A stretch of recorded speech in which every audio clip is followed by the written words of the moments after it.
Nous avons voulu que ça soit une rencontre, on va dire, semi-privée, semi-publique. Semi-privée parce que bon, c'est l'initiative de mes 4 collègues, professeur Seguiobé, professeur Tabala et professeur Zegbe, et moi-même, on s'est dit, on le fait venir. Mais, donc c'était privé au départ, mais on s'est dit, partageons l'expérience de ce grand homme et montrons au monde ce que nous sommes devenus et peut-être on va être nous-mêmes inspirants. C'est ainsi qu'avec la souveraineté du doyen Essambo, qui a accepté, qui n'a pas refusé de nous accueillir à la faculté de droit, notre grande faculté, pour recevoir ce grand homme. Et ça a rendu donc la visite publique.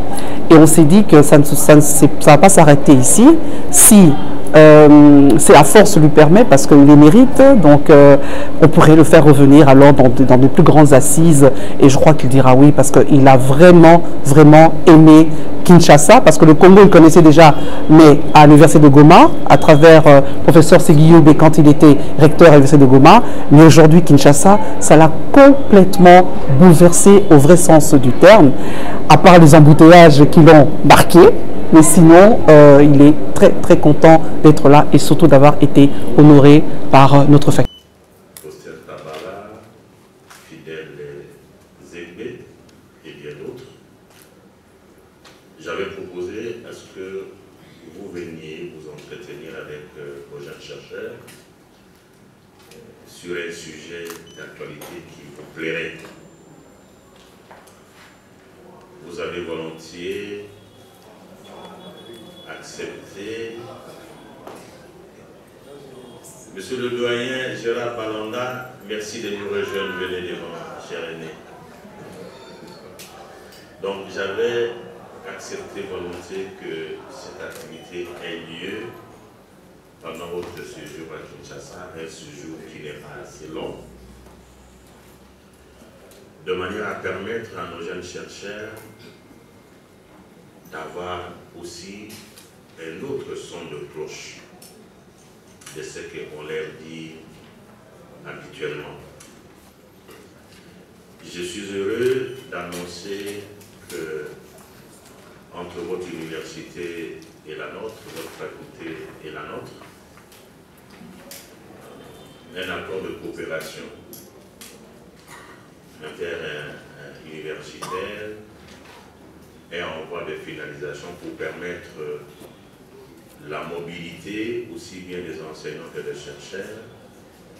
Et comme je vous le disais dans mon bureau, la faculté comptera sur vous, sur votre disponibilité à pouvoir partager votre expérience avec des collègues, mais aussi des chercheurs qui se lancent dans cette voie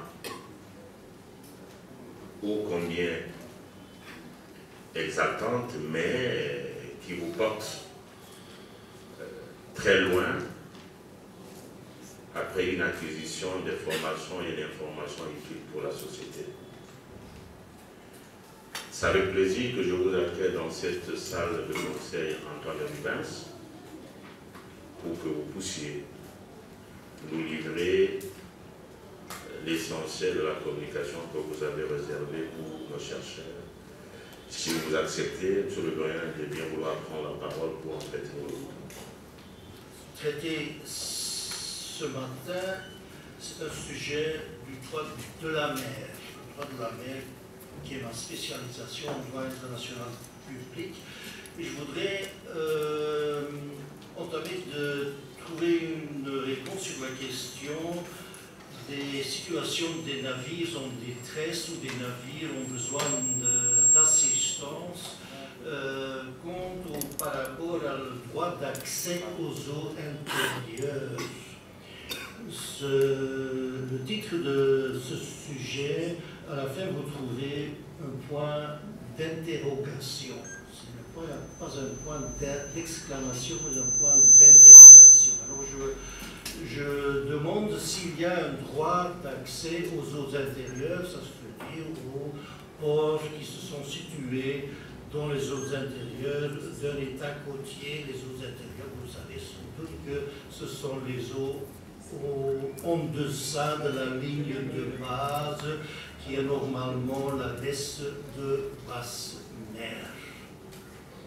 Pourquoi ce sujet des navires en détresse ou des navires qui ont besoin d'assistance? Parce qu'il y a aussi récemment, il y a eu des problèmes, surtout en Europe, en Méditerranée, avec des réfugiés qui ont été sauvés en mer par des organisations non gouvernementales et qui ont été refusés d'entrer dans les ports, par exemple dans les ports d'Italie. Il y a quelques jours, même qu'en Italie, il y a eu un différend avec le gouvernement italien qui refusait l'entrée des réfugiés sauvés en mer et qui ont arrêté absolument aussi des gens des organisations internationales.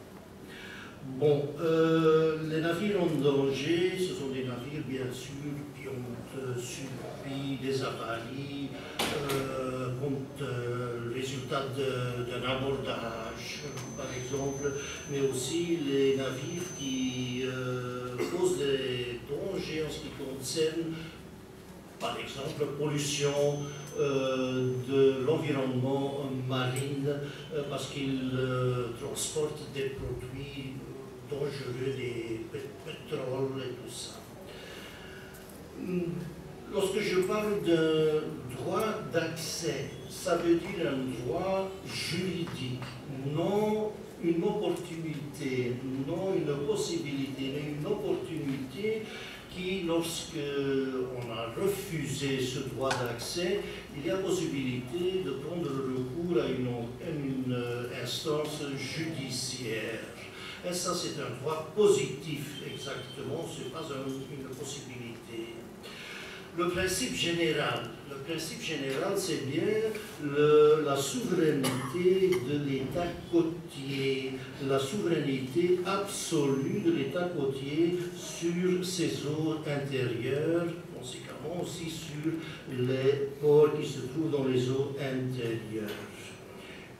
Bien sûr, il y a toujours des exceptions en ce qui concerne la souveraineté de l'État, puisque l'État peut limiter lui-même sa souveraineté. C'est quelque chose de son volonté à lui-même, sans aucun doute. Bon, il faut faire une différence en ce qui concerne les ports qui existent, les ports maritimes, bien sûr, les ports intérieurs et les ports côtiers. Les ports intérieurs, tels comme le port de Londres, chez nous le port d'Anvers, toujours le deuxième port en Europe, pour le Hambourg, par exemple, et tout ça. Il y a aussi des ports côtiers, par exemple le port de Dunkerque en France, Zeebrugge en Belgique, Mombasa, Kenya, Dar es Salaam, au Tanzanie. Port intérieur aussi, j'oublie, Matadi, c'est un port intérieur, puisque le port se situe dans l'intérieur de l'État, du territoire d'État, le territoire d'État qui est composé, en tout cas en ce qui concerne les États côtiers, du territoire de terre et du territoire maritime. Et ensemble, ça forme bien sûr le territoire de l'État. D'abord, il faut, avant de se tourner vers le problème des navires en détresse ou des navires en besoin d'assistance, il faut se tourner vers, disons, le régime juridique d'accès ordinaire. Le régime juridique d'accès ordinaire, le trafic international, en ce qui concerne le trafic maritime, c'est normalement une activité économique importante. Aussi, tous les États côtiers veulent autant que possible de recevoir des navires parce que ça leur rapporte économiquement pas mal de revenus. Mais lorsqu'on parle de régime juridique d'accès ordinaire, il faut distinguer les ports intérieurs, le régime juridique en ce qui concerne les ports intérieurs des ports côtiers. Parce que les ports intérieurs, bien sûr, sont reliés, sont connectés avec la mer par une voie navigable, un fleuve, une rivière, un canal, comme ici, port de Matadi, est relié avec la mer par le fleuve Congo. Le port d'Anvers est relié avec la mer du Nord par le fleuve, la rivière de l'Escaut. Hambourg, le fleuve Elbe, enfin, il y a beaucoup d'exemples à donner. Londres par la rivière Thames. Bon. S'il y a un port intérieur, il y a une voie navigable, il faut d'abord faire des recherches sur le statut spécifique de cette voie navigable. La voie navigable peut être une voie navigable de type international ou de type national. Si c'est de type international, ça veut dire que cette voie navigable est une voie navigable qui fait la frontière entre plusieurs États ou qui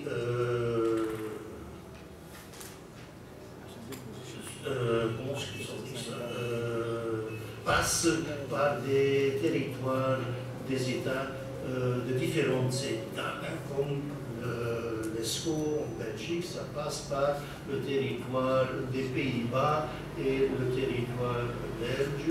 Le fleuve Congo, ça passe par le territoire de l'RDC, mais aussi de Congo-Brazzaville et de Angola, je pense. C'est une rivière internationale. Alors, si vous avez une rivière, une voie navigable internationale, souvent vous trouverez qu'il y a des statuts spécifiques qui vont régir le système de navigation. Je peux vous donner des exemples. Pour la rivière Rhin, le Rhin, qui est un des plus importantes rivières en Europe, il existe le statut de Mannheim, l'acte de Mannheim de 1868, je pense, si je ne me trompe pas.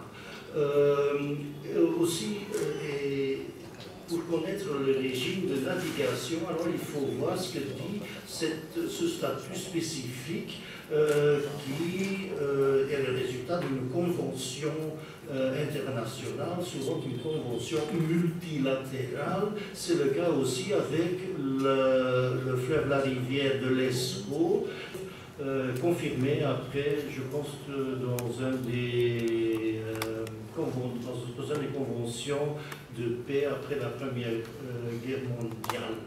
Mais ça, ils sont plus en vigueur, bien sûr, à ce moment-ci. Il n'y a pas de statut conventionnel multilatéral en ce qui concerne le Congo. Statut conventionnel spécifique pour la voie navigable, il y a encore une convention multilatérale que vous connaissez sans doute. Et là, il y a aussi les principes qu'on connaît déjà, les principes de liberté de navigation et le principe de non-discrimination entre les pavillons. Ça, ce sont des principes d'un arrangement conventionnel, comme on dit. La Convention de Barcelone, toujours en vigueur, compte environ, disons, bon, si, troisième possibilité, il y avait une voie navigable internationale, deux possibilités, statut spécifique Barcelone en ce qui concerne le statut juridique. S'il n'y a pas il n'y a pas de droit d'accès général, ce qui est complètement logique, d'après moi, complètement logique, parce qu'il y a la souveraineté de l'État. Mais peut-être, en ce qui concerne les navires en détresse, il y a une exception. parce que la situation d'un navire en détresse est exceptionnelle. Un navire en détresse, peut-être, il y a peut-être eu un abordage, il y a peut-être le risque de couler, il y a peut-être un risque de pollution de l'environnement marine, il y a peut-être un risque de blocage de l'entrée d'un port. Souvenez-vous du problème dans le canal de Suez avec... en ce qui concerne les navires en détresse, peut-être, on pouvait penser qu'il y a, et eux, ils ont le droit d'entrer. Laisse-moi entrer, j'ai le droit. Dans la doctrine juridique, il y a eu, et peut-être il y a toujours, une discussion, un débat en ce qui concerne toujours comme ça. Il y a un droit général d'accès pour les navires en détresse. Ça, c'est l'opinion majoritaire. Rebecca, un navire, nous dit, voilà, l'affaire de Rebecca, ça c'est l'exemple spécifique. Il y a un droit d'accès pour les navires en danger ou en détresse. Rebecca n'a rien à voir avec le droit d'accès. C'est un navire qui a déjà entré dans un port et le problème se situe en ce qui concerne l'immunité qu'un navire en détresse jouit lorsqu'il est entré dans un port étranger, immunité de taxes, de restrictions d'importation et tout ça. C'est ça dont l'affaire Rebecca s'agit. Alors l'affaire de Rebecca, ce n'est pas un argument pour dire qu'il y a honte. Vous verrez à la fin de ma présentation que sera l'histoire, c'est l'État à la fin qui décide oui ou non. Même si vous êtes un navire en détresse, il n'y a pas de garantie que vous êtes, qu'on vous laisse entrer dans un port of refuge. Bon alors, dans les conventions, il n'y a pas de règles. Le cas de Rebecca, il n'y a pas de substance formelle en ce qui concerne un règle de droit coutumier. Alors, je pense parce qu'il faut, s'il y a une règle de droit coutumier, il vous faut la pratique des États, il vous faut l'opinion iuris. Voyons ce qui se passe dans la pratique des États. Je vais vous donner quelques exemples que vous connaissez sans doute. L'exemple de l'Erika, le navire Erika, décembre 1999, large de la côte atlantique en France. Erika, navire pétrolier battant pavillon de Malte, je me souviens. Il y a un problème, il y a une tempête à ce moment. Il y a une tempête et le capitaine du navire constate qu'il y a un problème de substance avec la structure du navire. Le navire peut se casser en deux en plein mer. Ça c'est quand même une détresse, je pense. Une détresse. Alors le capitaine de l'Erika demande assistance de sauvetage et le capitaine de sauvetage demande d'entrer dans le port de Saint-Nazaire, Normandie. Les autorités portuaires de Saint-Nazaire disent non. Non. On ne vous laisse pas entrer parce que le risque que vous allez polluer nos eaux est beaucoup trop grand. On ne vous laisse pas entrer. Allez ailleurs. Bon, le résultat, on connaît. L'Erika s'est cassé en deux et a disparu dans les vagues de l'Atlantique. pollution énorme des côtes françaises, beaucoup de problèmes, ce qui concerne compensation, problème de responsabilité, aussi de compagnie multinationale Total qui était comment se dit en français, le charter du navire, enfin, toute une catastrophe du point de vue de l'environnement. Deuxième exemple. Et aussi le capitaine de l'Erika a été emprisonné. Il a été emprisonné pendant pas mal de temps.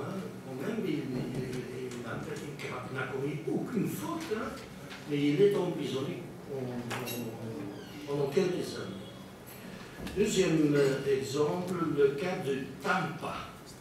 Je ne sais pas que vous connaissez le cas du Tampa, l'affaire du Tampa. Tampa était un navire norvégien, Roland Roloff type, qui se trouvait au nord de l'Australie, par ici, le mois d'août en 2001.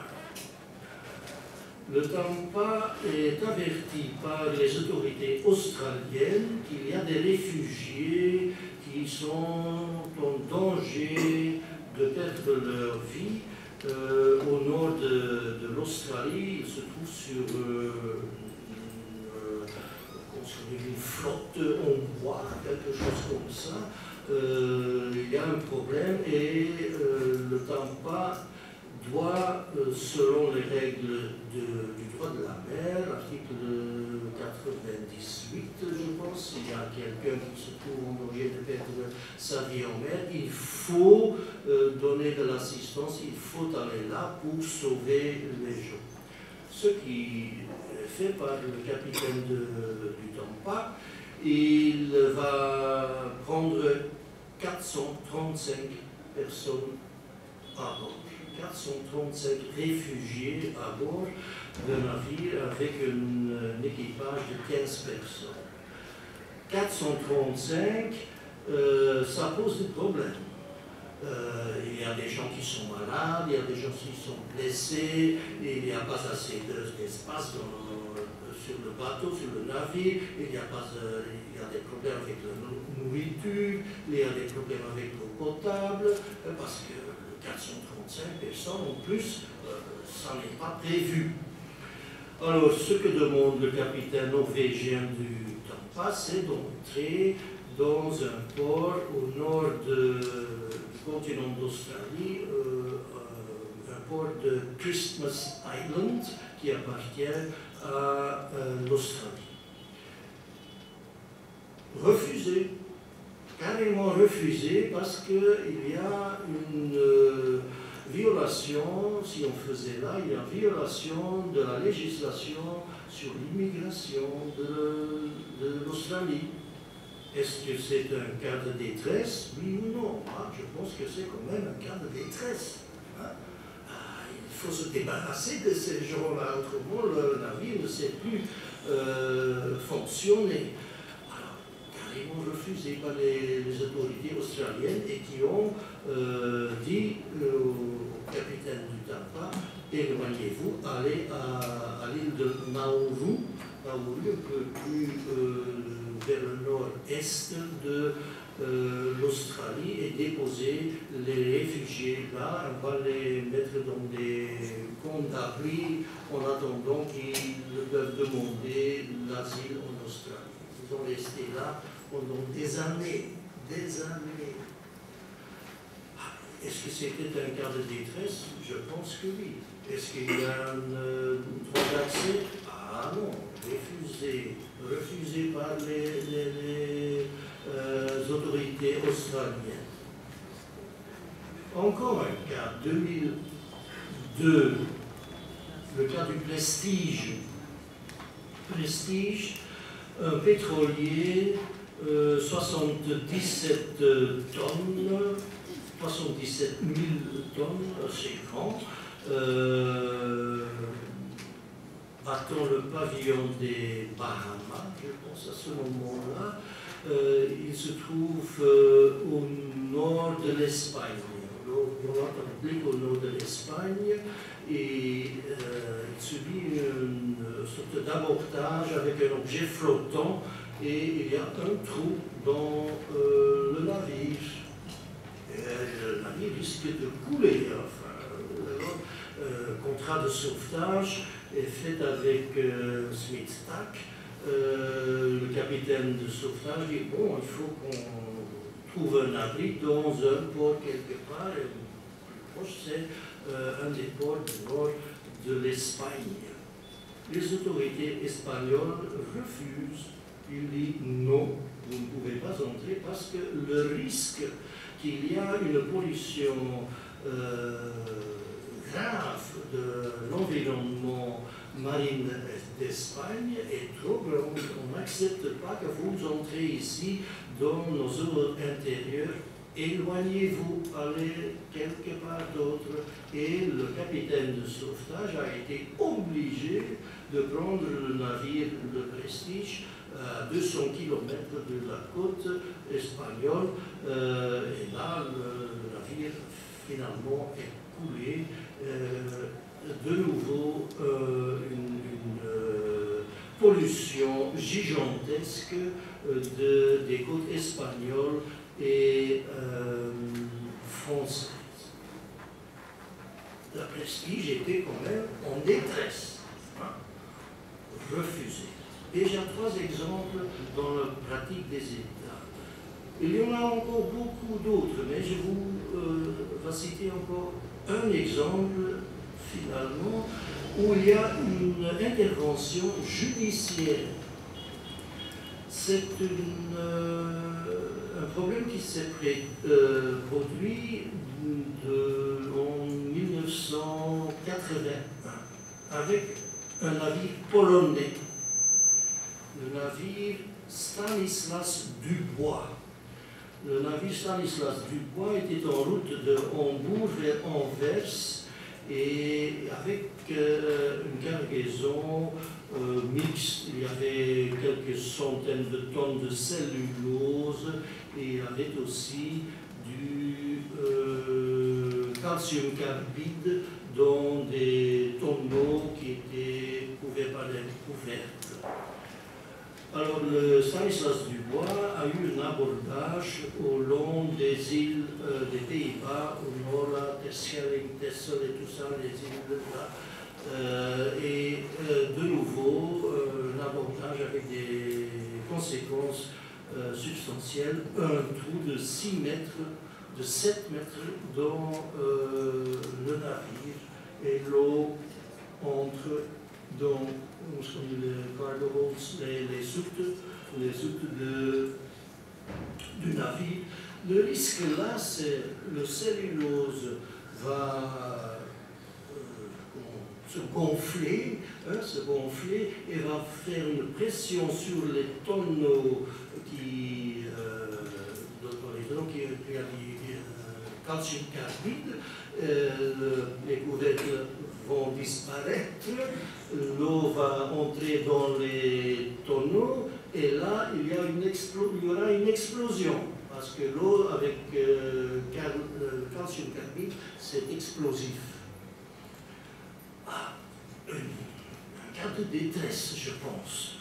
Le capitaine, de nouveau, demande d'entrer dans un port pour trouver l'abri et il demande d'entrer dans le port de Rotterdam.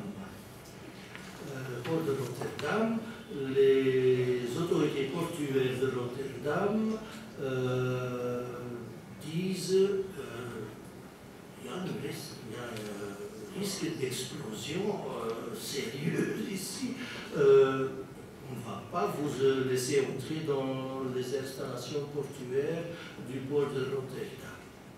Alors, ce que fait le propriétaire du Stanislas Dubois, il se tourne vers un tribunal néerlandais.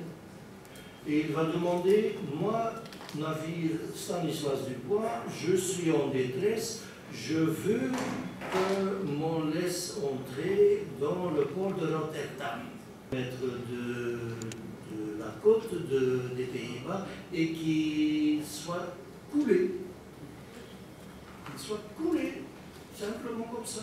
Alors il y a une négociation de 10 jours, environ 7 jours, je pense, une semaine, avec le propriétaire du Stanislas Dubois d'une part et le gouvernement néerlandais d'autre part, en ce qui concerne la compensation éventuelle, bien sûr. Et à la fin, ils ont trouvé un accord et le Stanislas Dubois, accompagné par une frégate néerlandaise, a été guidé vers environ une centaine de kilomètres au nord du large des îles néerlandaises, où la mer du Nord a une profondeur de plus que 70 mètres. Ils font couler, simplement. Est-ce qu'il y a le navire en détresse? Je pense que le navire était en détresse. Est-ce qu'il y avait le droit d'entrée, le droit d'accès? Ah non, il n'y a pas de règles juridiques, disent les autorités. Alors, la conclusion générale, monsieur le doyen, la conclusion générale, et vous trouverez ainsi quelle est ma position dans le débat académique en ce qui concerne le point de vue majoritaire ou minoritaire, c'est qu'il n'y a, sauf restrictions spécifiques de l'État côtier, il n'y a pas de droit d'accès dans les eaux intérieures, dans les ports de l'État côtier. Point final.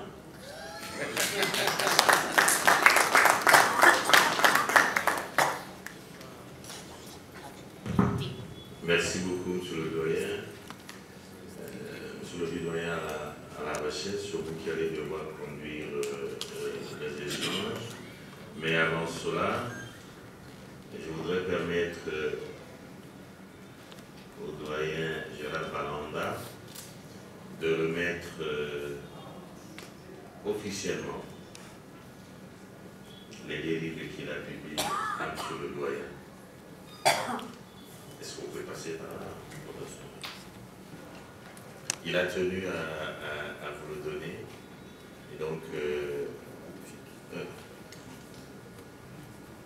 je lui permets de vous donner ces livres.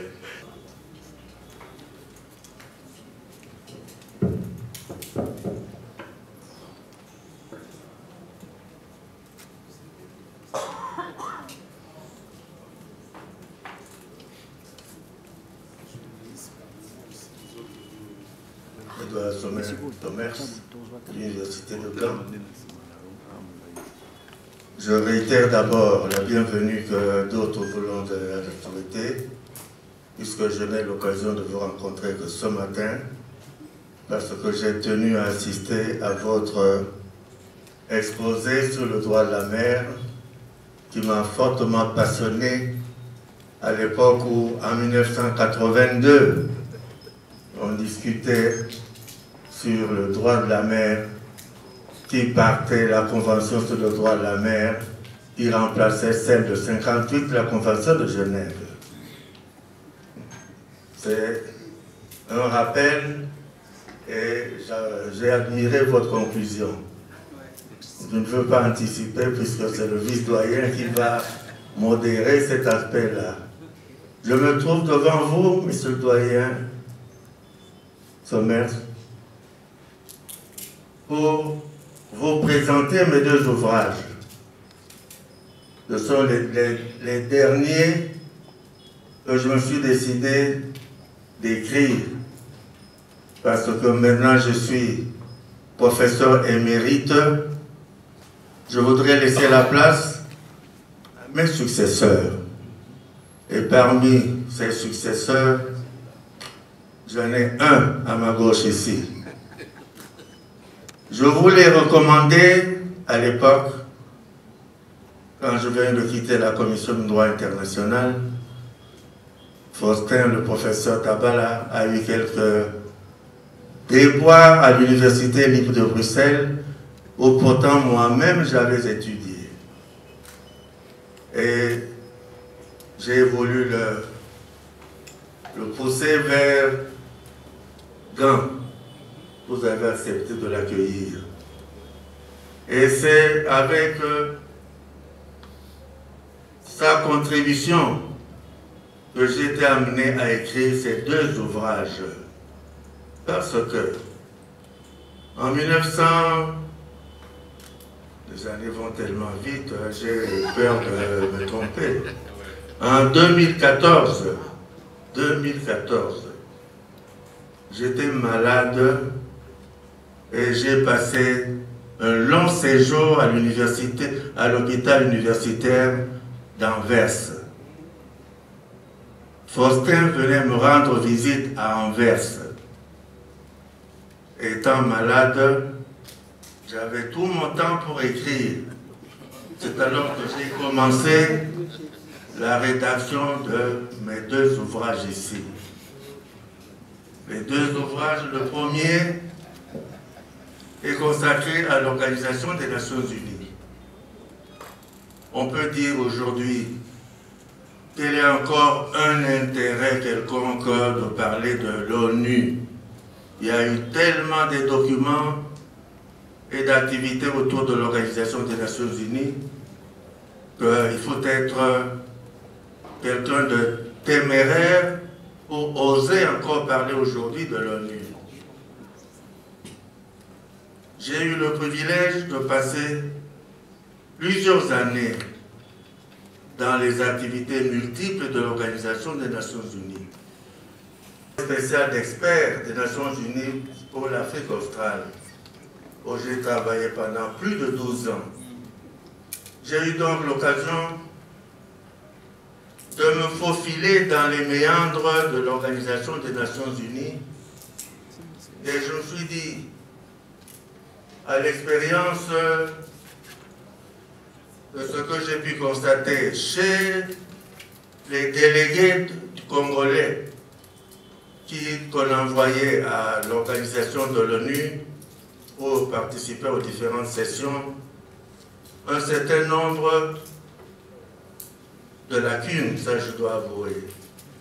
Ils venaient à New York, ils ont profité de plusieurs autres choses, sauf de l'Organisation des Nations Unies. Alors, ils se sont fourvoyés dans ces méandres-là, et je me suis dit, je vais leur donner l'occasion de connaître davantage ce que c'est l'Organisation des Nations Unies. Mais cette organisation, je ne puis pas me permettre de manquer d'en parler sans citer le nom du 2e secrétaire général de l'ONU, Dag Hammarskjöld. Et je glisse, monsieur le doyen, excusez-moi de parler. Non, professeur, vous êtes à l'honneur. Vous pouvez continuer. Merci pour votre indulgence. Continuez. Merci. C'est important que vous en parliez parce qu'il y a des jeunes qui ne vous connaissent pas suffisamment sur cette question-là. Nous qui vous avons eu comme enseignants de cette matière, on se remémore le droit des relations internationales. Donc c'est important que ceux qui ne vous ont pas connus comme étudiants le sachent. Merci, monsieur. Surtout que nous n'avons pas eu l'occasion de fêter cet événement. C'est aussi l'occasion, à l'arrivée de M. le doyen, que ça se fasse autrement. À vous de décider. Allez-y. Merci, monsieur le doyen. Je disais donc, je ne puis pas ne pas, en écrivant avec l'assistance de Faustin sur l'ONU, sans me rappeler le nom du 2e secrétaire général de cette organisation internationale, Dag Hammarskjöld. Étant à la Commission du droit international, j'ai eu la chance d'avoir comme collègue Stavropoulos, qui était secrétaire général adjoint de Dag Hammarskjöld. Si bien que pendant 5 ans, au coffee time, dans les salons de Genève, je passais mon temps à causer avec Stavropoulos.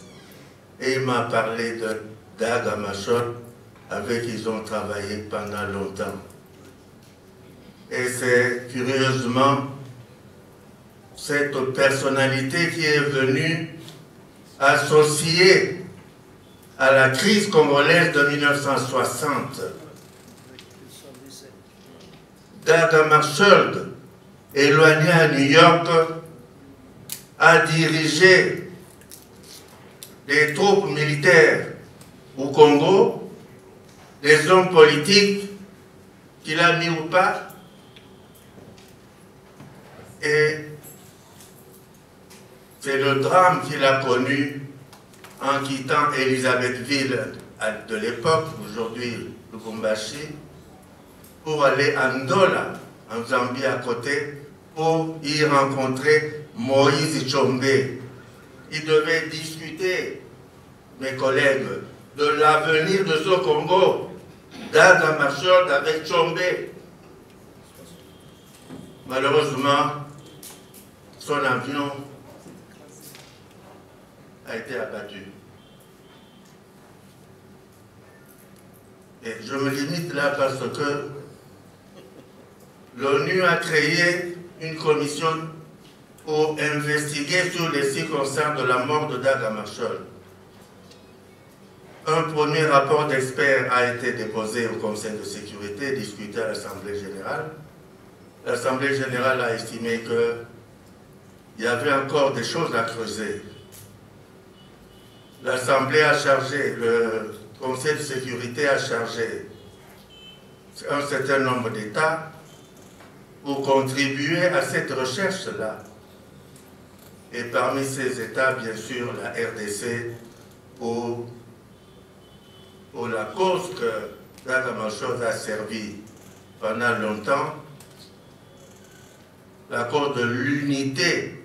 Si nous avons l'unité du Congo, le Congo qui allait éclater en 1000 morceaux en 60 a été maintenu ensemble grâce au génie de Dag Hammarskjöld et à son courage. Le Congo, notre pays, a été désigné, choisi parmi les États qui devaient contribuer à approfondir cette enquête. On a cité, on a choisi au hasard quelques victimes, j'allais dire, parce que vous voyez l'ampleur de ce problème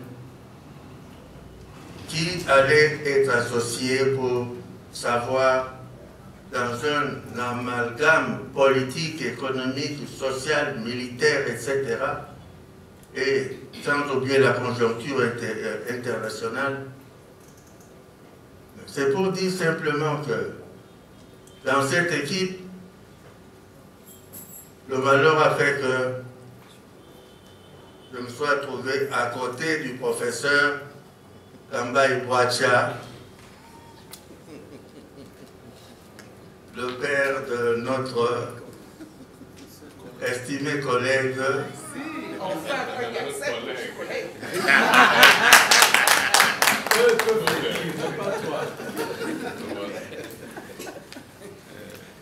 Nous avons commencé à travailler,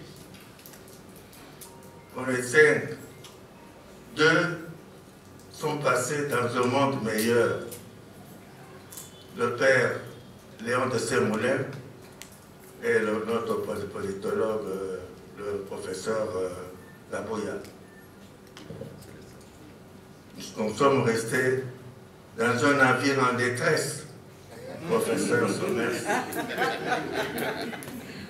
Au moins, on a besoin d'assistance. Vous avez dit, en conclusion, que c'est le droit de la souveraineté des États. Eh bien, nous sommes en train de chercher qui peut nous guider vers le port sûr. Parce que, hélas, notre propre ministère des Affaires étrangères ne nous est d'aucune utilité. On me demande à moi, qui suis un seul vieillard là depuis longtemps, on dit Balanda allez à la présidence, allez demander de voir le chef de l'État pour qu'il puisse donner l'étincelle qu'il faut pour que son navire ne coule pas avec sa pollution. Eh bien, on est resté là en train de chercher. Alors je reviens simplement à ma présence devant vous pour dire que c'est avec plaisir que je pourrais faire une petite dédicace tout à l'heure parce que mon estimé collègue ici, le professeur Austin Tabal-Akitene, il m'a aidé. Il venait souvent en Anvers à ses frais.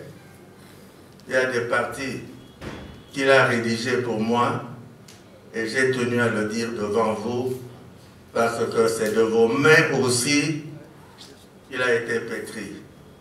Et merci pour tout cela. Vous voudrez bien accepter ces ouvrages. Ce sont les derniers, je n'en écrirai plus. Je suis en détresse. J'entre dans un port d'où on ne sortira peut-être jamais. Merci.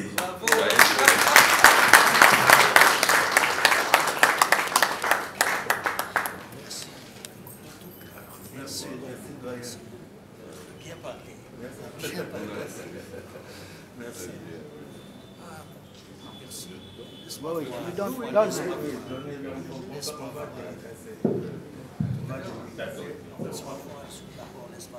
Oui, ça c'est l'organisation et ça c'est le droit du droit. Merci.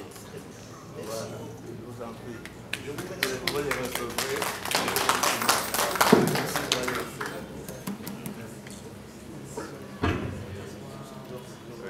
Merci, professeur Balanda. Pour quand vous quittez le centre-ville, vous dépassez Sosimat, vitesse Africa, à la descente vers la Kelmol, donc ce pont-là, qui s'appelle Pont d'Amachon, pour les jeunes qui ne connaissent pas. Donc, il y a un espace symbolique pour ce secrétaire général des Nations Unies qui a trouvé la mort dans notre pays. Et le professeur Balanda vient de nous donner une information importante. L'enjeu ou les enjeux internationaux sur la RDC. En 1960, ça donne l'impression d'être semblable à 2023. Et à vous de comprendre ce message-là, de ne pas être distrait, de ne pas faire couler la RDC comme un navire en détresse, sous prétexte que l'entrée dans les eaux intérieures d'un État ou dans un port côtier risquerait de polluer l'espace maritime ou marin. Monsieur le doyen, vous avez la parole pour... Important, toujours d'actualité. Le doyen Edouard Sonas vient de nous brosser l'état de la question et en tant que doctrinaire, il a agencé sa position. Autour de cette table, nous voudrons recueillir des questions pour l'approfondissement de ce thème si important. Navire en détresse, droit d'accès dans les eaux intérieures d'un État côtier. Quel est le fondement? Est-ce une règle générale des droits coutumiers? Est-ce qu'il existe des conventions internationales sous-tendant ce droit? Est-ce qu'on doit seulement regarder dans la direction de la souveraineté et l'État côtier. Je vais prendre à ma droite 3 questions dans un premier temps. Je me tournerai à ma gauche 3 autres questions comme première série et nous accorderons la parole au doyen avant qu'on puisse répondre une deuxième série. Alors, à ma droite, donc on peut commencer par ma gauche, prof. Sédiobé. Oui. Vous avez la parole, professeur. Merci beaucoup, monsieur le vice-doyen. Monsieur le doyen Somers, je vous remercie pour votre exposé. Je voudrais juste partager une interrogation que j'ai. C'est vrai, le droit conventionnel général pose des problèmes. On ne sait pas y recourir de manière aveugle pour trouver une réponse à cette question. Encore moins le droit coutumier.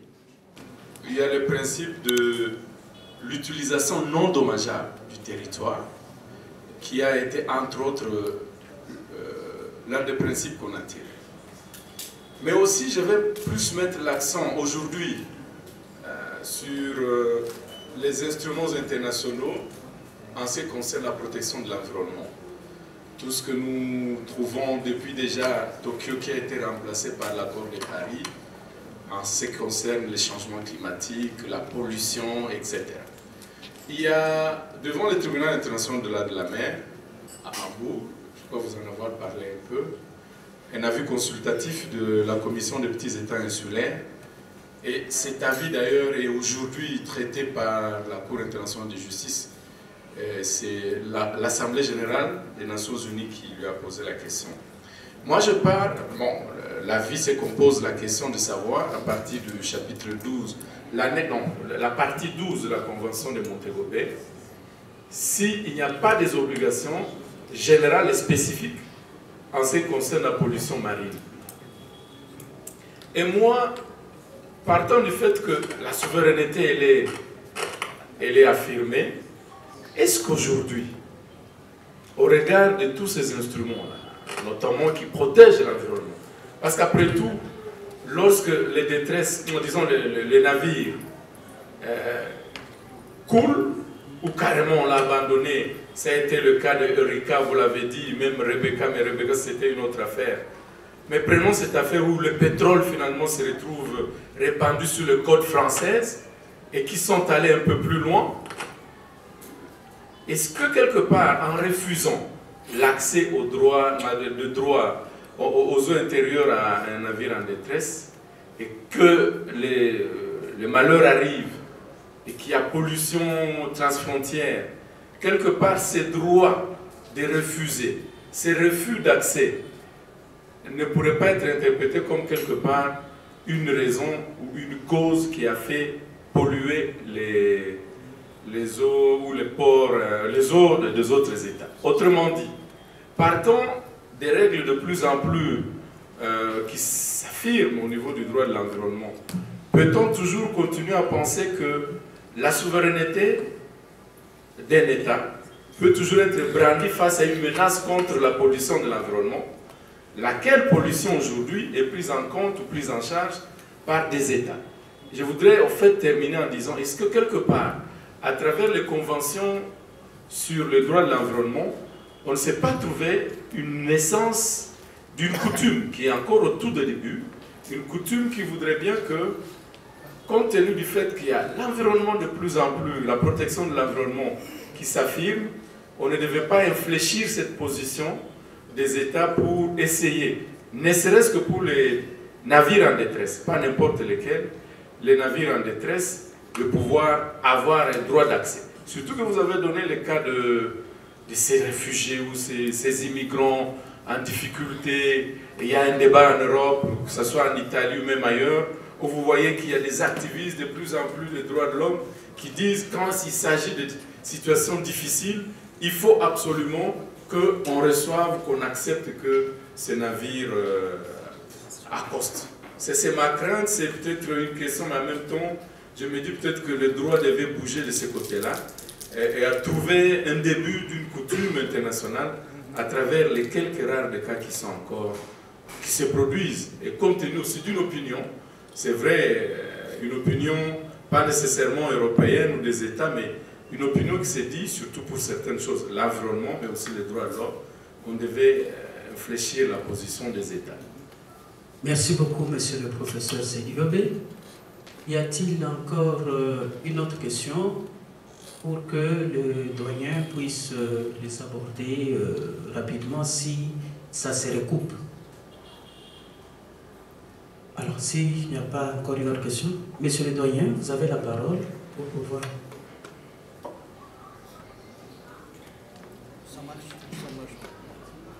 Ça marche. Ok. Merci pour votre question, Jean-Claude. C'est l'organisation de la communauté internationale à ce moment-ci, à présent. Peut-être qu'il y a une évolution dans le droit de l'environnement des legi ferenda pour aboutir à un système où la souveraineté de l'État sera en quelques cas exceptionnelle, peut-être limitée. Je pense que c'est, en ce qui concerne le développement du droit de l'environnement et la réalité qui existe à ce moment-ci dans le monde, en ce qui concerne le changement climatique et toutes sortes de choses-là, que peut-être dans l'avenir, je suis convaincu que ce ne sera pas dans les années prochaines, dans l'avenir, il y aura une évolution qui va amener à adopter, à accepter que cette souveraineté soit limitée, exceptionnelle. Mais en ce qui concerne, par exemple, aussi, vous avez mentionné si un navire en détresse, pétrolier, pollution de l'environnement par le pétrole, ça constitue des problèmes gigantesques, souvent aussi en ce qui concerne la protection de l'environnement en soi. Mais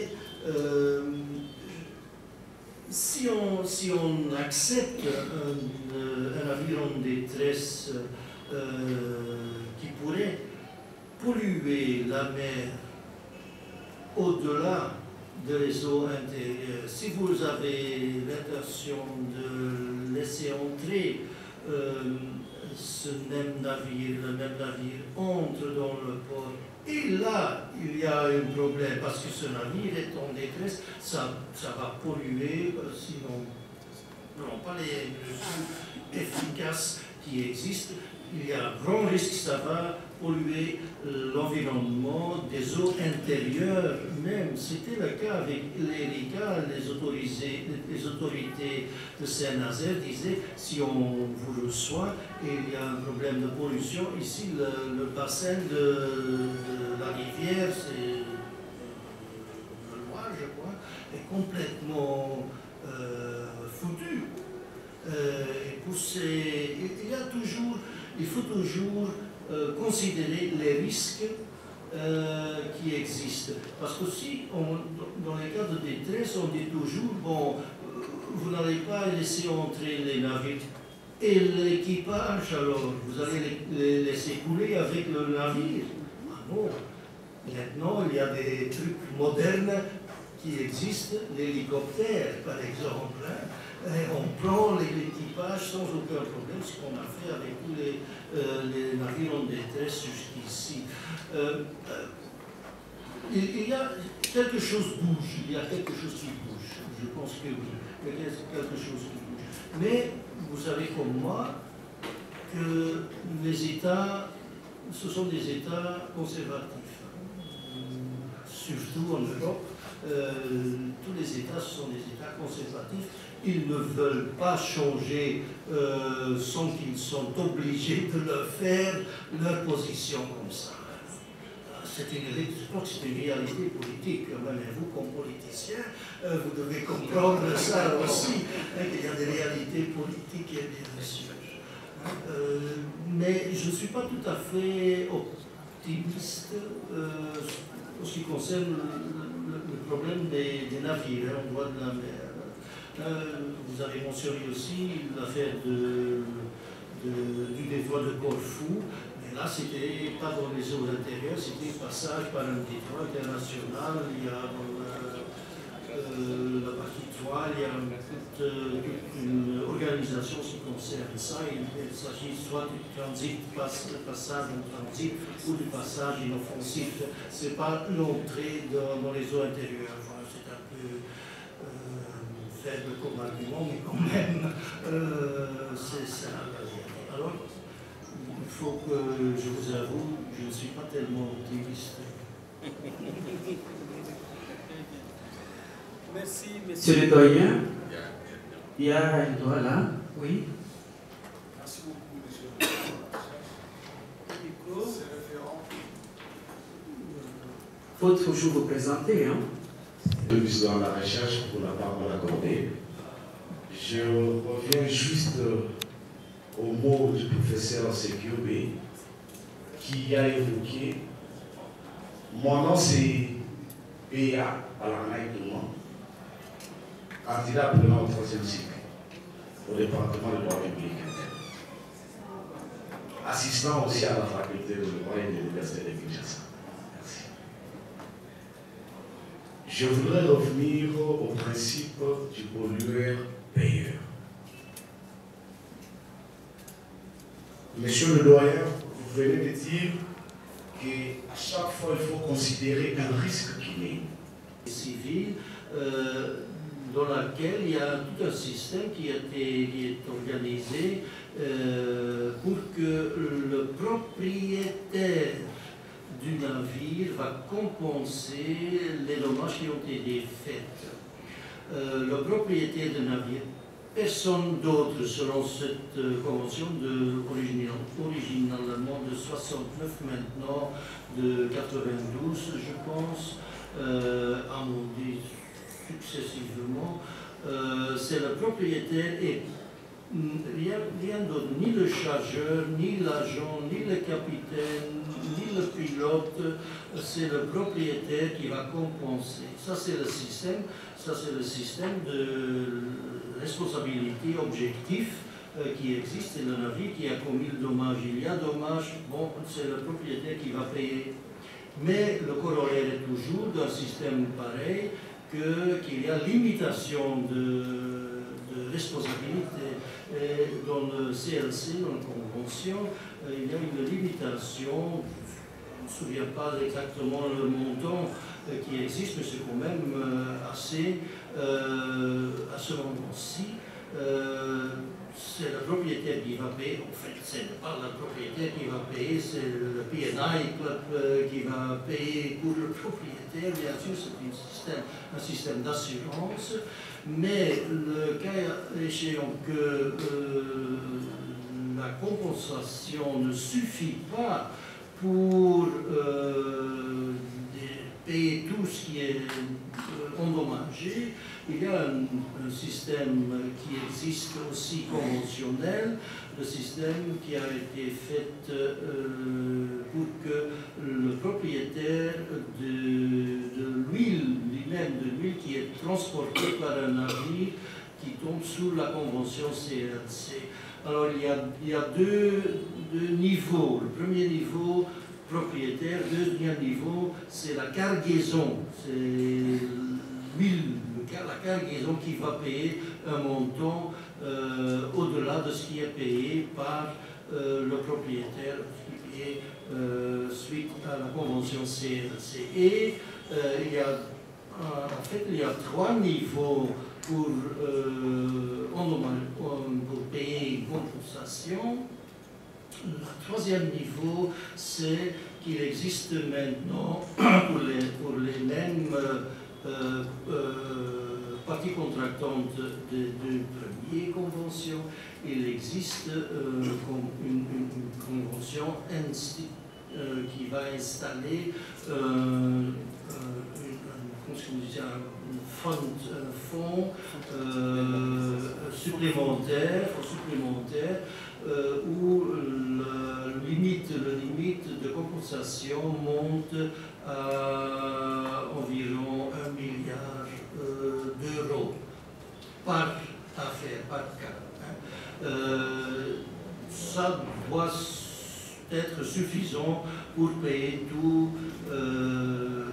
les problèmes qui ont été faits par le navire, et surtout c'est pas le navire qui va polluer, c'est la cargaison, c'est l'huile, c'est le pétrole qui va polluer. C'est pour ça que non seulement le navire est responsable, mais aussi le propriétaire ou le chargeur de la cargaison. Ça c'est le cas de l'Erika en fin de 1999. Là, Total, maintenant Total Energies, mais dans ce temps-là, Total a dû payer pas mal de compensations. Il y a aussi une possibilité, bien sûr, parce que ça c'est, disons, la partie civile de la responsabilité, mais puisque dans cette convention de CLC, c'est seulement le propriétaire, pas le chargeur, pas l'agent, pas le capitaine, seulement le propriétaire qu'on peut attaquer. Il y a des systèmes dans l'industrie maritime de single ships. Un propriétaire est propriétaire d'un navire, mais il est propriétaire de plusieurs navires avec d'autres sociétés, bien sûr. Si vous attaquez le propriétaire là, il sera faillite, sans aucun doute. Mais qu'est-ce qu'il va payer? Enfin, ça n'a pas grand-chose. C'est pour ça aussi que le cargaison est important, qu'il peut être mis dans ce débat de responsabilité. Pour ce moment-là, à présent, pour ce moment-ci, je pense que c'est ça le système civil, mais il y a possibilité, bien sûr, d'avoir des procédures pénales éventuellement contre le propriétaire, peut-être contre le capitaine, peut-être contre le pilote, peut-être contre le chargeur, ce qui a été fait dans le cas, dans l'affaire de l'Erika, parce que la compensation d'origine civile, c'est limité, le montant est limité, et on a pu obtenir beaucoup plus avec la procédure pénale à ce moment-là. Bon, j'espère que ça suffit pour vous. En tout cas, merci beaucoup, monsieur le doyen. Nous prenons le chef des travaux. Oui, oui, je prends les deux, ça va aller. Vous avez la parole, Christian. L'affaire Lotus qui a coulé, qui a vraiment fait couler beaucoup d'encre.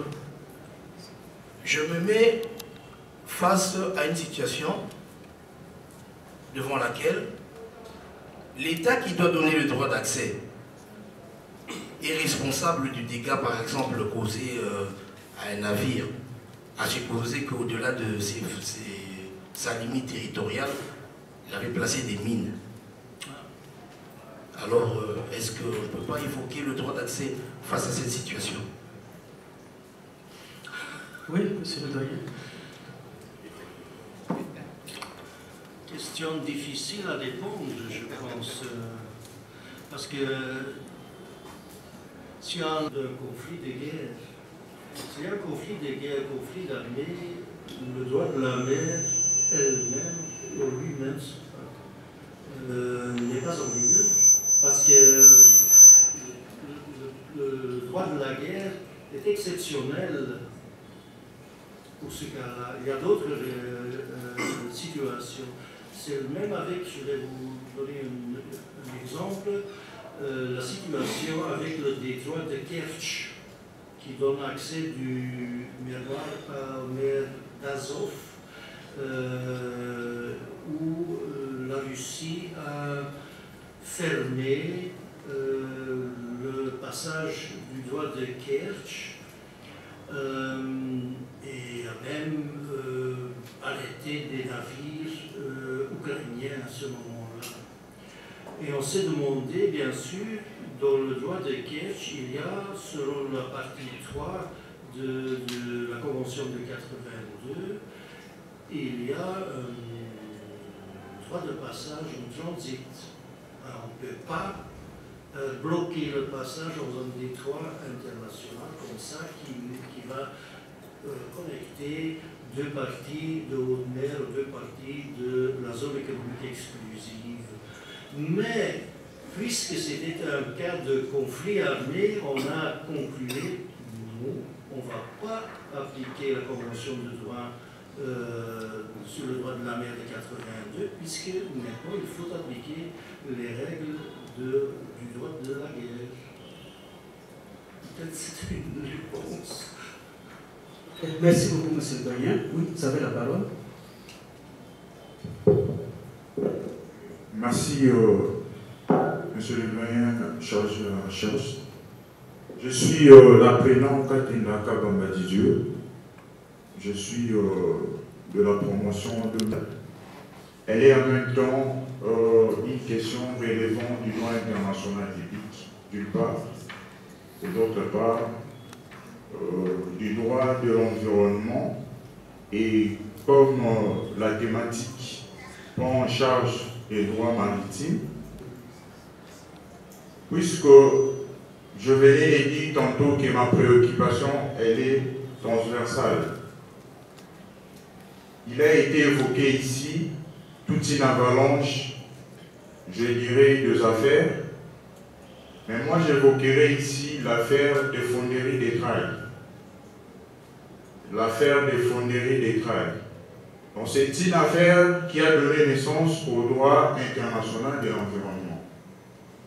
Puisque vous avez parlé de la pollution maritime, bien entendu, j'aimerais savoir, puisque j'ai évoqué le droit international de l'environnement, monsieur le conférencier, quel est, selon vous, voulais-je dire, les rapports qui existeraient entre, d'une part, les droits de l'environnement et les droits maritimes? Merci.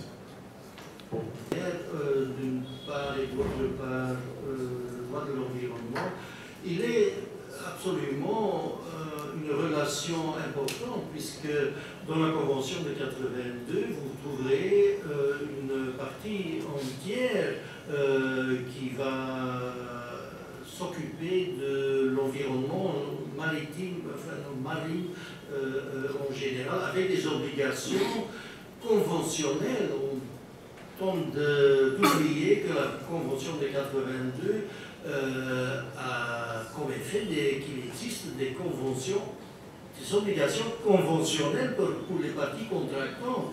Je pense que c'est l'article 192 qui a formé la responsabilité, disons, pour les États parties contractantes de 82 de prendre soin de l'environnement. Et c'est une convention, c'est une obligation conventionnelle, ce n'est pas une opportunité, une possibilité, c'est une obligation conventionnelle. Comment les États vont traduire ça, c'est autre chose. Parce que, en fait, il faut avouer que la Convention de 82, surtout, enfin, dans beaucoup de parties, est une convention type parapluie, je disais. Comment les parties contractantes, les États vont traduire cette obligation? Je reviens à la souveraineté ici de l'État. Il y en a des États qui prennent ça au sérieux, il y en a des États qui prennent ça moins au sérieux pour le moment aussi. Alors, il faut admettre qu'il y a une relation qui devient de plus en plus étroite aussi par conséquent de l'évolution économique, évolution environnementale, évolution du climat, du changement du climat et tout ça, il vient d'être un lien plus en plus étroit entre le droit de la mer et le droit de l'environnement. Il ne faut pas oublier que le droit de la mer s'est développé jusqu'à 82 dans une convention. 82, c'est combien d'années 25 quelque chose plus que ça, non plus, presque 30 ans, presque 30 ans. Presque 30 ans. Alors, il y a des évolutions, des développements qui se sont produits, bien sûr, mais qui ne sont pas encore jusqu'ici consolidés dans une nouvelle convention. Il y a des projets qui sont en train de se développer auprès de l'ONU, c'est bien sûr, mais il n'y a pas encore un droit positif sur ce point-là. Mais je pense que c'est un développement optimiste, ce lien étroit qui est en train de se développer. Il faut le supporter, je pense. Il faut le supporter, surtout du point de vue des États du Sud, comme on dit, les États du Sud voilà. Merci beaucoup, monsieur le doyen. Une toute dernière, rapidement. Prenez la parole. Oui, merci. Moi, c'est la prière.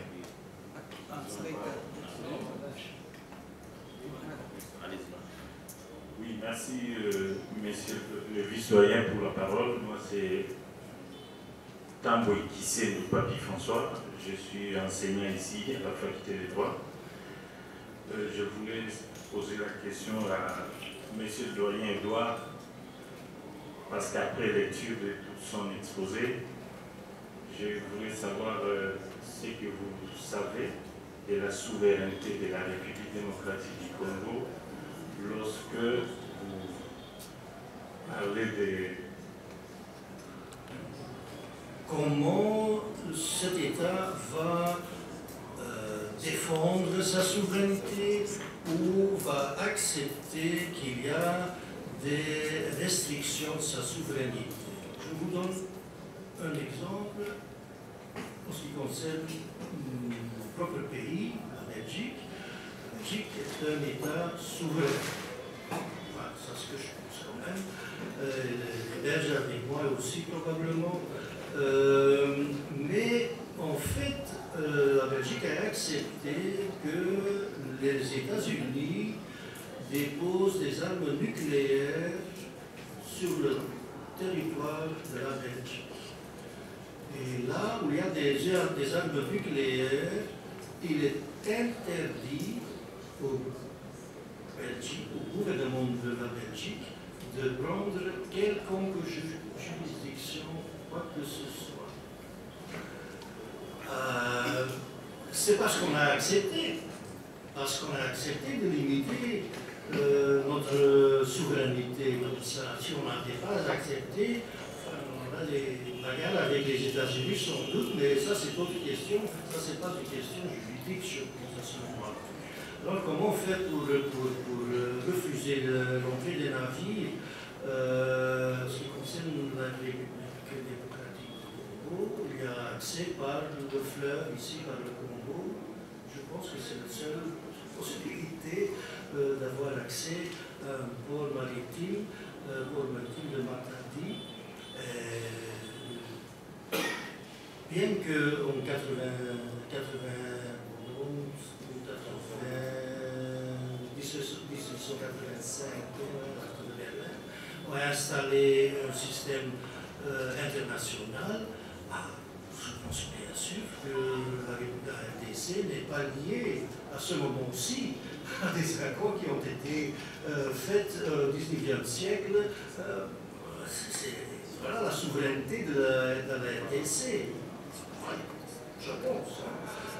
Je pense que la RDC a le droit et a la juridiction de régler l'entrée dans ces eaux intérieures. Il faut passer bien sûr le territoire d'Angola et de Brazzaville, mais une fois que les navires sont dans les eaux intérieures de l'RDC, c'est à l'RDC de décider comment ce qu'on fait, parce que le droit d'accès, bien sûr, s'il y a un droit d'accès, disons, de type conventionnel, il y a toujours des conditions pratiques, hein.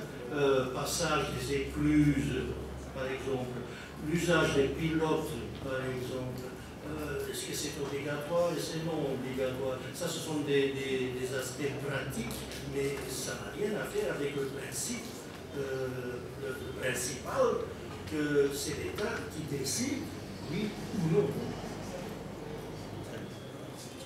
Ok, merci beaucoup, monsieur le doyen. La question est tellement passante et puis la thématique d'actualité, tous les apprenants qui sont ici ont l'obligation d'approfondir cela dans l'intérêt de la science pour montrer la transversalité entre les droits internationaux publics, les droits de la mer et les droits de l'espace extra-atmosphérique. Tout ça, ce sont des questions importantes. Monsieur le doyen, je vous remets la parole. Merci. Merci, monsieur le doyen. Avant de clore, monsieur le doyen Sommer, je vous accepterai quand même de répondre à quelques questions de la presse.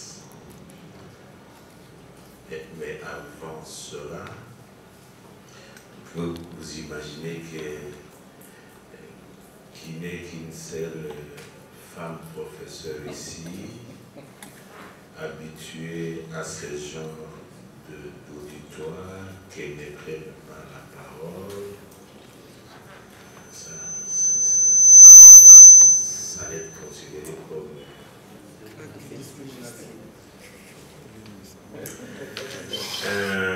Je vous donne la parole à un double titre. D'abord le titre d'ici, et ensuite le titre de l'autre côté. Ici, Madame la prof. Mais j'ajoute, Excellence, Madame la directrice du cabinet à Dieu. Non, il faut bien la zoomer, hein. Excellence, faites-nous chauffer un peu, parce que je te connais. Voilà. Alors, je souhaite que vous la preniez vraiment dans toutes ces dimensions. Voilà. Voilà. Devant la presse, madame. Merci infiniment, monsieur le doyen, chers collègues, professeur Desambo. Je prends la parole en dernière, et surtout en tant que cadette. Et le professeur Seguio sait pourquoi il rit, parce que j'ai été baptisée cadette. Pourquoi? Parce que je suis heureusement ou malheureusement, selon la dernière des étudiantes formées par le professeur Sommers. Il y a eu en premier lieu professeur Zegbe, Fidèle Zegbe, qui est passé. Il y avait d'autres avant, bien sûr, mais je ne les connais pas. Après, il y a eu Seguiobe, n'est-ce pas? Après, il y a eu Tabala, et enfin, Nicole Tombawatcha. J'étais si heureuse. Je prends la parole ici simplement pour faire un tout petit témoignage très rapide. Le doyen Sommers que vous voyez ici est un homme avec un cœur gros comme ça. Gros comme ça, je crois que son cœur devrait même déborder. Pourquoi? Parce que je me souviens à une certaine période où ma vie thésarde vacillait un peu, où je pensais que je n'y arriverais pas. Voilà que grâce au professeur Seguiobe, j'avais les yeux en pleurs. Et il me dit, mais pourquoi tu pleures? Un échec, c'est pas... J'étais en détresse. Voilà, j'étais en détresse. C'est exactement le mot. J'étais en détresse et je cherchais un port d'attache. Et ce port, je l'ai trouvé un jour grâce à un mail que j'ai envoyé au doyen Somers, qu'il ne me connaissait pas du tout. Moi, je ne le connaissais pas non plus. Sauf une petite photo sur... voilà. Et j'écris, comment on dit, écrivis ou écriva? Français un peu facile. J'écrivis. C'est quoi? J'écrivis. J'écrivis. Et me répondit ou da? Et me répondra.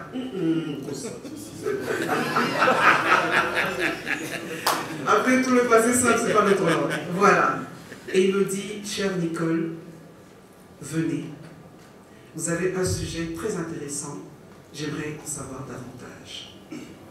Et je pris mon train de Bruxelles à Gand pour rencontrer le doyen Somers, qui m'a accueilli à bras ouverts et avec son grand cœur, et a fait de moi ce que je suis aujourd'hui, docteur en droit de l'université de Gand et aujourd'hui professeur des universités.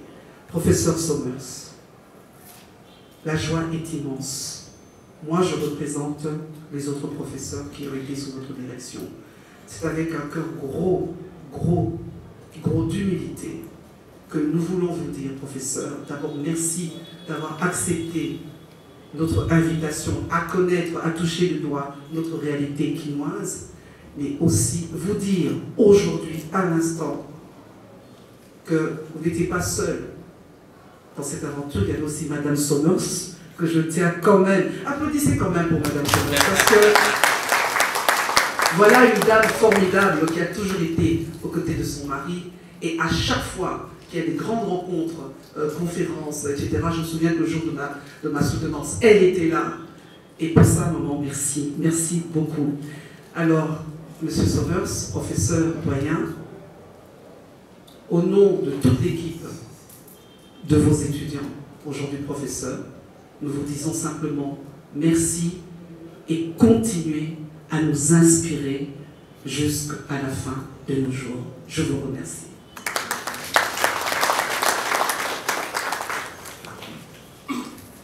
Surtout de la disponibilité que vous avez manifestée à faire bénéficier à cette jeunesse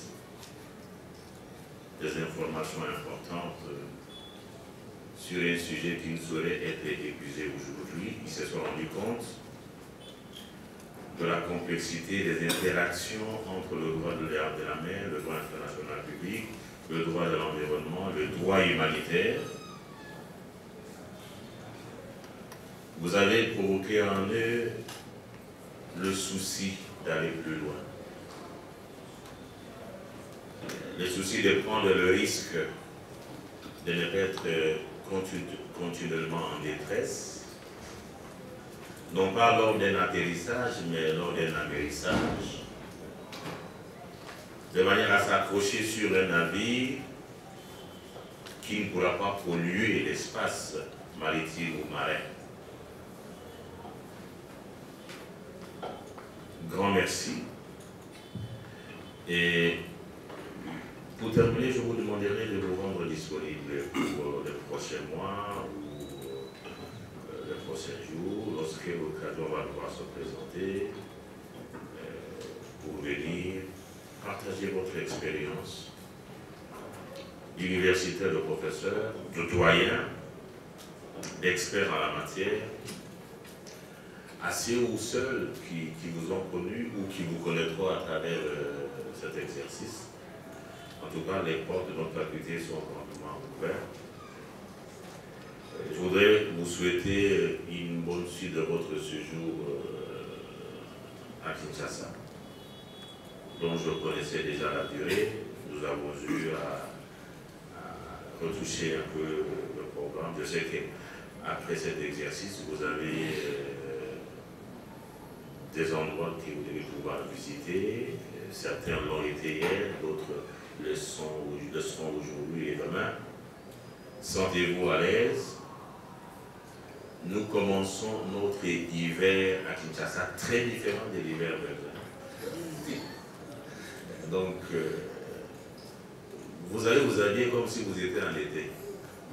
Parce que notre froid, il est différent du froid à Belge. Merci beaucoup. Je voudrais demander à l'assistante de bien vouloir applaudir le doyen Somers.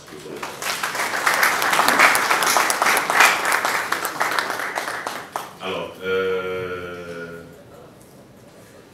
les journalistes, si vous avez 2 ou 3 petites questions à poser au doyen François Merce. Commencez par lui demander quelles sont ses impressions par rapport à ce qu'il a dit et aux réactions que sa conférence a suscité. Et comment a-t-il trouvé Kinshasa qu'il découvre pour la première fois? Mais il ne découvre pas le Congo pour la première fois. C'est ici qu'il arrive pour la première fois. C'est bon, on peut commencer.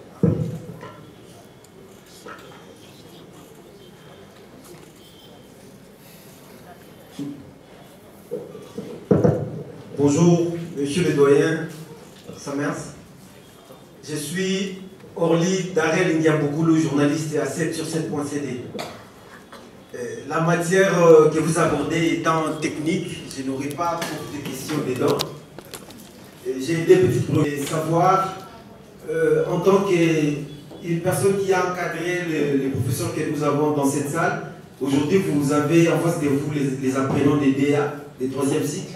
Quels conseils que vous pouvez leur prodiguer en quelques mots? Et la deuxième préoccupation, c'est de pouvoir vous demander de nous dire en termes, à des termes beaucoup plus simples que les communs des mortels vont consommer, ce qu'a été l'essentiel de votre exposé de tout à l'heure. Merci. D'abord, permettez-moi de dire que je suis bien touché par tous les mots qui ont été dits par le doyen et surtout aussi par mon ancien étudiant, Nicole. Je me permets de vous adresser comme ça. On a toujours fait comme ça lorsque vous étiez à Gand. C'est vraiment un plaisir pour moi d'être ici. Vous m'avez invité, monsieur le doyen, donner une conférence aussi en ce qui concerne le droit de la mer, que j'aime beaucoup, que j'ai toujours pratiqué pendant plus que 40 ans, je pense maintenant. Mais surtout, la chaleur de votre accueillement ici à l'université et en général à Kinshasa m'a bien touché. J'ai des problèmes de trouver des mots qui expressent ce que j'ai senti, à part d'expériences spécifiques dans le trafic à Kinshasa. Mais vraiment, je suis touché, et je pense que mon épouse aussi, on est touché de votre chaleureuse accueillement, de votre chaleureux accueillement, de votre aimabilité. On connaissait déjà, enfin, on a une expérience en Afrique plus que 30 ans dans l'Afrique de l'Est, mais il y a une différence. Comme partout, il y a une différence entre les gens, entre les régions aussi, et surtout ici en RDC, c'est formidable. Soit, deuxième élément, dire de quoi la présentation s'agit-il. Simplement, je veux maintenir et je maintiendrai que dans l'organisation internationale de la communauté internationale, c'est toujours la souveraineté de l'État qui va décider sur la demande d'avoir des restrictions de sa souveraineté, surtout en ce qui concerne l'accès dans les eaux intérieures d'un État côtier, tel par exemple comme le RDC aussi est un État côtier, soit que la côte ne soit pas très large, pas très grande. Mais en ce qui concerne les problèmes des navires qui ont besoin d'assistance pour toutes sortes de choses, qui se retrouvent en détresse, je pense que fond de ce que je viens de vous présenter, c'est que je crois fermement que le dernier mot, c'est à l'État côtier. Ce n'est pas au navire même. J'espère que ça suffit pour vous, pour que vous comprendrez le contenu de ce que je venais de dire. Merci. J'ai une autre question. Oui. Vous avez eu à former plusieurs cadres de l'élite scientifique congolaise. Est-ce qu'on peut savoir ce qu'a été votre motivation? Pour faire l'encadrement. L'encadrement, oui, parce qu'on se rend compte que vous avez eu à encadrer des gens qui vous ont adressé des mails et qui vous ne connaissiez pas avant. Oui, absolument, absolument. Ce ne sont pas les quatre qui sont ici, hein. Ce ne sont pas les quatre mousquetaires qui sont ici seulement. Il y en avait encore d'autres qui ont passé, mais ma motivation c'est simplement la motivation des étudiants même, qui veulent étudier, qui veulent trouver des réponses en ce qui concerne des questions qui les intéressent. Ça, c'est ma motivation, et ça a été ma motivation pendant toute ma carrière académique. J'ai toujours laissé les étudiants trouver des solutions sur les problèmes eux-mêmes. C'est ce que j'ai appris de mon promoteur dans les années 70 déjà. Il m'a toujours dit, faites ce que vous devez faire. Et la première fois qu'il a lu ma thèse, c'est lorsque j'ai déposé. C'est la première fois. Il a dit, si vous faites des erreurs, c'est votre responsabilité. Moi, ça c'était mon principe à moi, mais j'ai lu beaucoup de textes de mes étudiants auparavant qu'ils ont déposés. Alors ma motivation reste chez la qualité des étudiants. Je ne vais pas investir dans c'est un mot mauvais peut-être, mais je n'ai jamais voulu investir dans des étudiants qui n'ont pas la qualité intellectuelle, la qualité d'attaquer des sujets, des problèmes, de continuer s'il y a des problèmes, de ne pas laisser ça comme ça, de renouveler leur travail et tout ça.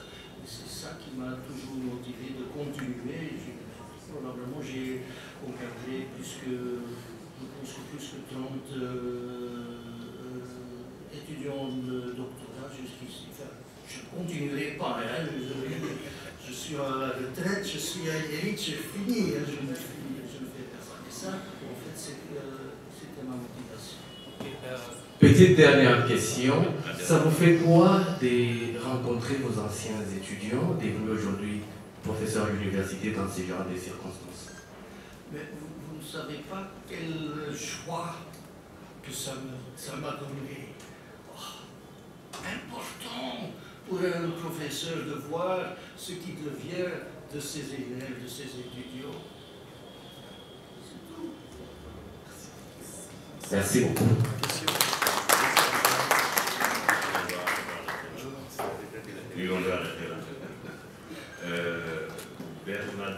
D'abord, j'aimerais juste rectifier quelque chose. Ce sont des professeurs de droit public international. Le grand département du DIPRI en sigle.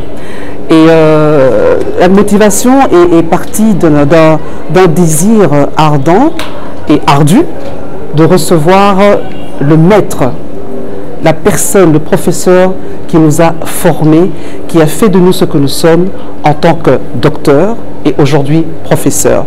Il était important parce qu'aujourd'hui il est à la retraite, pour ne pas le citer, c'est le professeur Edward Somers, qui est ancien doyen de la faculté de droit de l'Université de Gand, il nous a paru important de l'honorer et qu'il vienne voir de ses yeux et toucher du doigt ce que sont devenus ses étudiants et surtout son étudiante. Bon, déjà, vous savez que la République démocratique du Congo fait partie de la Convention de Montego Bay de 1982, si je ne dis pas de bêtises, et cette convention ouvre la voie à toutes les règles qui régissent le droit maritime en tant qu'espace territorial, on va dire maritime.